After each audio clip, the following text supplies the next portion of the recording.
I want you to pay attention to these words of J. Krishnamurti. It is no measure of health to be well adjusted to a profoundly sick society. Now, this statement is a real hammer on the head. It's a wake-up call for all the people who are trying to adjust themselves to the norms and morals of our society. Because the morality of our society is not based on any reason or intelligence, but rather something else is at work. Friedrich Nietzsche has said that morality is the herd instinct in individuals. And he's exactly right.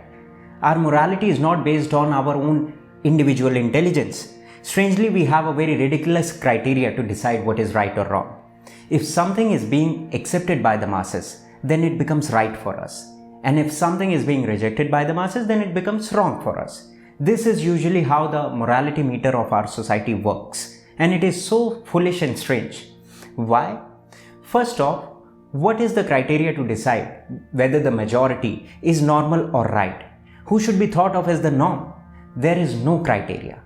Different societies, cultures, religions have different norms. Something that is normal for an Indian person is abnormal for a Chinese person. Something that is normal for a Hindu is abnormal for a Christian or a Mohammedan. And the so-called majority of these different cultures contradicts each other on so many different grounds. So numbers are not necessarily a sign of intelligence. Numbers don't mean that a thing is universally right. However, in each society, it is believed that majority of its people are right. And when majority starts believing in something, then it becomes a norm in that society. Then you are simply supposed to follow these norms, even if the norms are sick. There is this constant pressure put by the masses to be like them. All kind of subtle persuasions are constantly being made to force a person to adjust to the norms. And adjusting to the crowd is not very intelligent. It's not creative. It's a deadening process. Just look around yourself. It's a madhouse. Masses believe in religion, in nation, in political ideologies, and all kind of pseudo-morals. And what has it done to us as human beings? It has simply divided us. It has made us full of hatred for each other.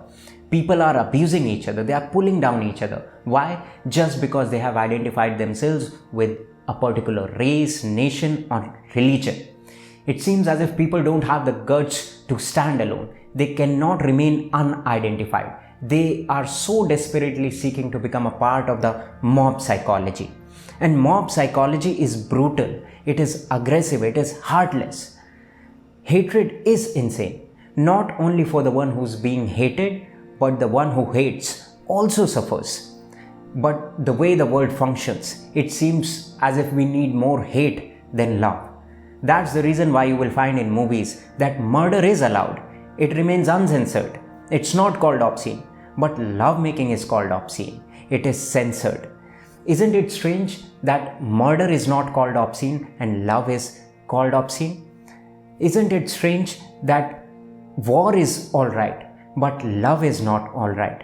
A soldier is rewarded, but love is condemned. It is such a topsy-turvy world that we are living in, and we really need to contemplate over fixing it. Now the question arises, if something is so foolish, why do we still give in to the masses? Why don't we doubt and question what is believed by the masses? One simple reason for this is our nature. Human beings are social creatures. We have survived up until now because of our tremendous capacity to band together, to work in cooperation. And all our ancestors and the early humans who used to live in the tribes and small groups had more chances of survival. And this somehow affected our psychology at a very deep level. And till this day we remain affected. That's the reason why we seek social approval and attention all the time. We are hardwired for it. And in the fear of being left out, we simply succumb to the masses, even if we know deep down that their visions and ideas are totally ridiculous. We accept them. There is a very interesting study done on conformity by psychologist Solomon Asch. He did an experiment with a group of college students.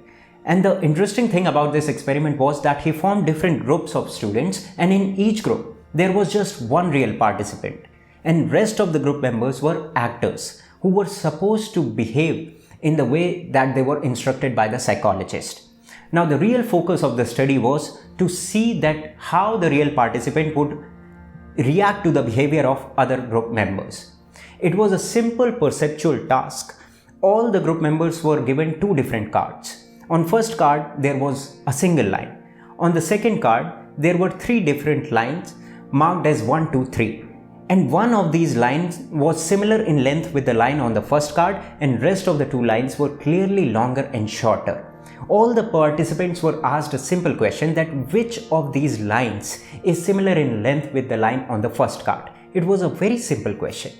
And as planned, first the psychologist asked this question to the actors, and they answered incorrectly. And when the turn of the real participant came, in order to avoid being ridiculed by the group, he also answered incorrectly. Two.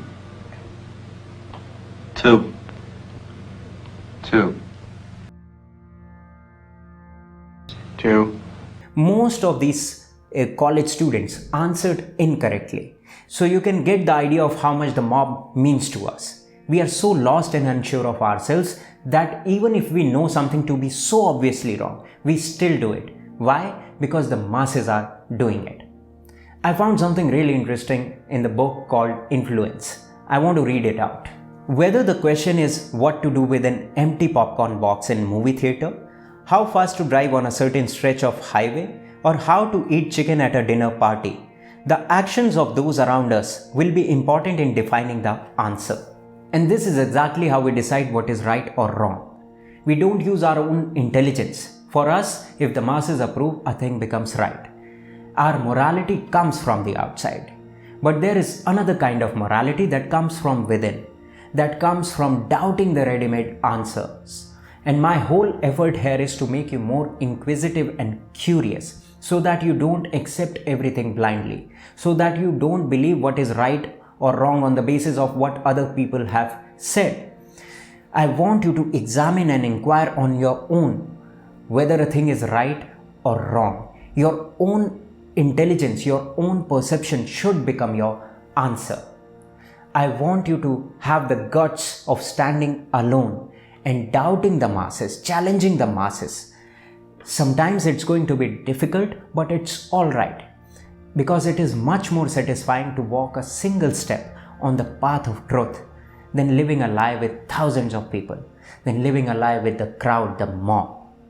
I hope that you had an insight into what is right or wrong, and from next time onwards, you are not going to believe anything that is being served on the platter. You're going to ask these questions with your whole heart, and you're certainly going to get the answers.